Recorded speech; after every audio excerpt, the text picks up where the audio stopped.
Sarvodaya Public School and English Medium Co-Educational Day School with hostel facility near RTO Haribanspur, Azamgarh. Admission open.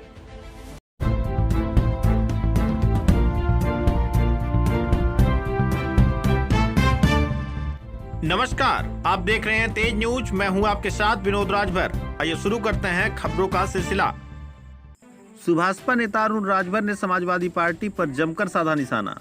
Azamgarh में दिए कई बयान। लोकसभा चुनाव में मिली हार के बाद एनडीए में शामिल सुहेलदेव भारतीय समाज पार्टी संगठन को लगातार मजबूत करने में जुट गई है, जिसके तहत पार्टी ने सदस्यता अभियान चला रखा है।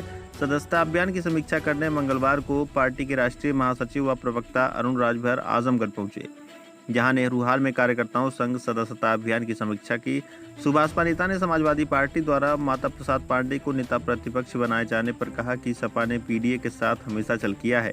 जब वोट लेना होता है तो पीडीए याद आता है, लेकिन जब हिस्सेदारी देने की बात होती है तो छल किया जाता है। इनका काम है पीडीए के महापुरुषों को माला पहनाओ और उनके विचारों पर ताला लगाओ। उन्होंने समाजवादी पार्टी पर निशाना साधते हुए कहा कि सपा को एहसास हो गया है कि अकेले दम पर सरकार बनने वाली नहीं है, इसलिए उन्होंने कांग्रेस की बैसाखी का सहारा लिया, लेकिन कांग्रेस ने मन बना लिया है कि बैसाखी बनकर समाजवादी पार्टी को समाप्त कर देना है। सपा सिर्फ सुभाषपा का नाम लेकर जिंदा रहना चाहती है। लोकसभा चुनाव में सपा और कांग्रेस ने झूठ बोलकर चुनाव जीता। संविधान खतरे में है, आरक्षण खत्म कर दिया जाएगा, खटाखट 8,500 रुपए खाते में डाले जाएंगे। इसी तरह से अन्य तमाम कई झूठ बोले गए। जब पीडीए की बात होती है तो बाबा साहब के सम्मान की भी बात होनी चाहिए। सपा के लोग कहते हैं कि जहां भी बाबा साहब की मूर्ति लगती है वहां जमीन कब्जा कर लेते हैं, जिधर उंगली दिखाते हैं वहां कब्जा करने के लिए चले जाते हैं। जिन्होंने प्रमोशन में आरक्षण खत्म किया, पिछड़े दलित और अल्पसंख्यकों को हिस्सेदारी देने के नाम पर सिर्फ वोट लेने का काम किया हो, जनता उनको समझ गई है। वह पीडीए के रक्षक नहीं, पीडीए के भक्षक हैं।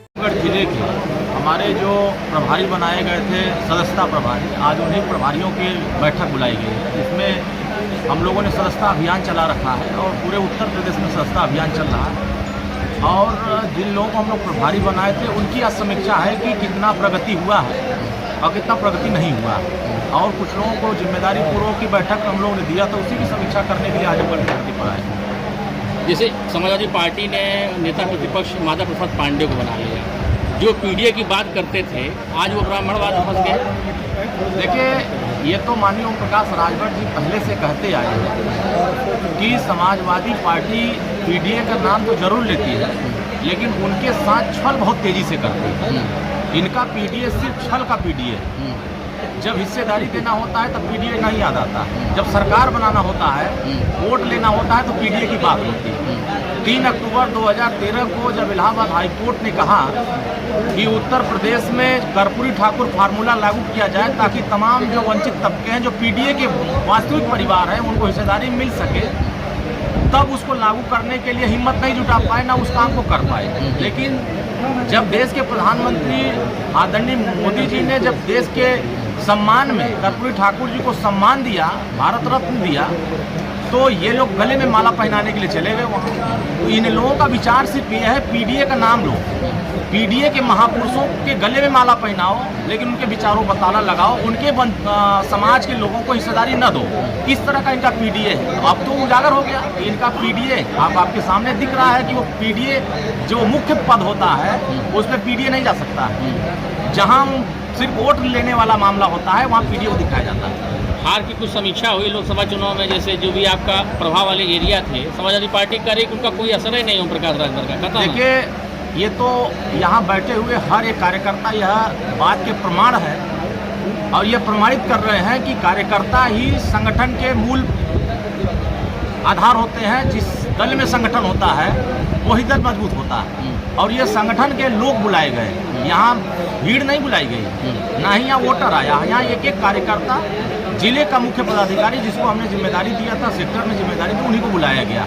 मुझे लगता है समाजवादी पार्टी को अब यह बात का एहसास हो गया है कि उत्तर प्रदेश में अब हमारी अकेले दम पर सरकार बनने वाली नहीं है।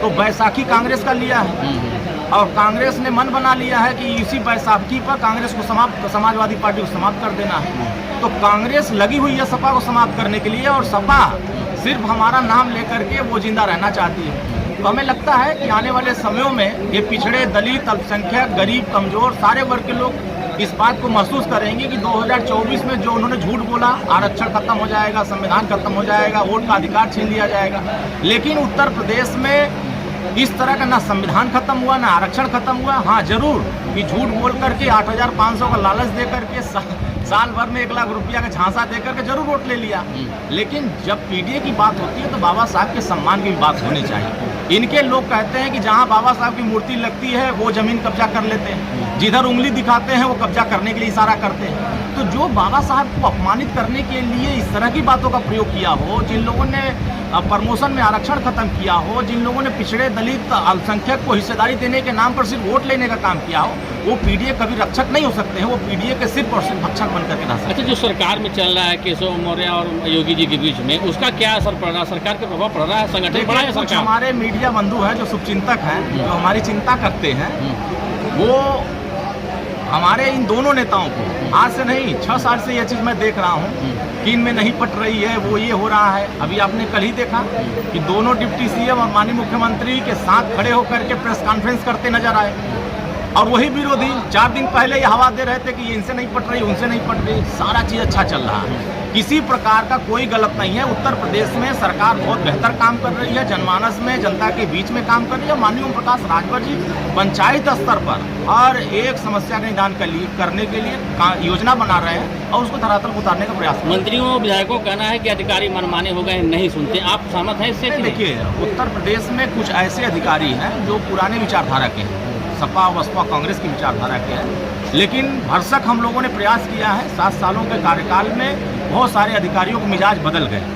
आज हर एक अधिकारी फ़ोन करने पर उसका रिस्पांस दे रहा है कि नहीं, अगर तहसील का मामला है, तहसीलदार को फ़ोन कर रहे हैं तो वो मदद कर रहे हैं, उस गरीब की सुनवाई कर रहे हैं। पहले सुनवाई नहीं होती थी, पहले लूट हो जाती थी, पहले FIR दर्ज नहीं होते थे, पहले मार के भगा दिए जाते थे। आज गरीब की सुनवाई हो रही है। मुझे लगता है ये विरोधी सिर्फ इसकी राजनीति कर रहे हैं इस मुद्दे पर, कहीं इसमें सच्चाई नहीं है। जनता के बीच में सरकार और संगठन दोनों समन्वय के साथ काम कर रहे हैं। 27 में एनडीए के साथ रहेगा? हाँ बिल्कुल। जहाँ सुहेलदेव भारतीय समाज पार्टी पूरे उत्तर प्रदेश में आगामी जो जिला पंचायत चुनाव होंगे, उस जिला पंचायत में अपनी भूमिका अपने कार्यकर्ताओं के दम पर अपनी निभाएंगे। 2027 तीसरी बार फिर सरकार बनाएंगे। ठीक।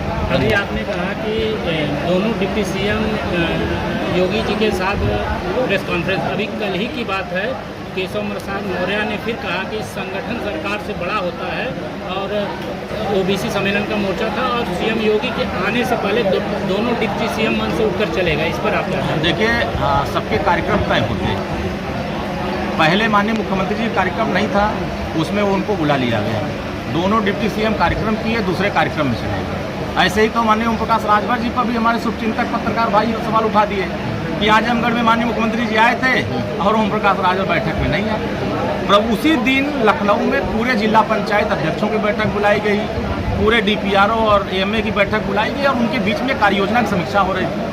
पहले से जो निर्धारित कार्यक्रम होते हैं उसी निर्धारित कार्यक्रम पर नेता काम करते हैं। हाँ, ये जरूर है संगठन और सरकार, जिसमें कि सरकार और संगठन दोनों एक दूसरे के पूरक हैं।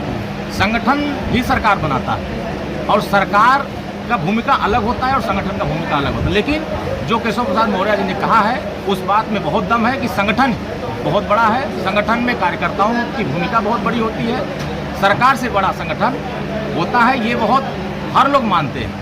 न तो बहुत बड़े बड़े विद्वानों ने इस बात को कहा है कि अगर आपको सरकार बनानी है तो